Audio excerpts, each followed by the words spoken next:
Buenas tardes tengan ustedes. Zapama Inisa Arun Tataptawa. Soy Susana Figueroa.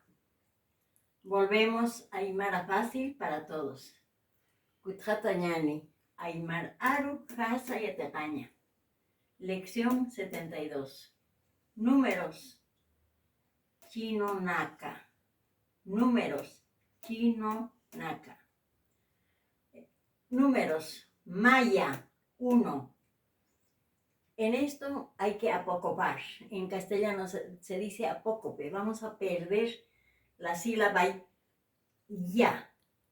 Ma no vamos a decir. Matanta. Matanta. Y hemos aprendido en otras lecciones esta palabra anta. Matanta. Un pan. Paya. 2. Paya 2. Aquí también vamos a apocopar. Vamos a perder la sílaba ya. Pa simplemente se dice. Pa, naira. Pa, naira. 2 ojos.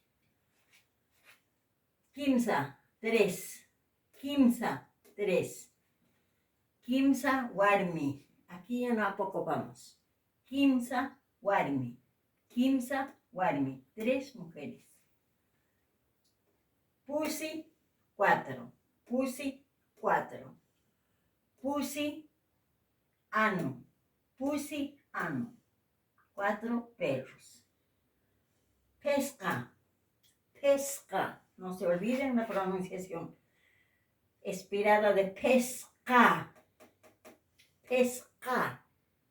5. Pesca lucana.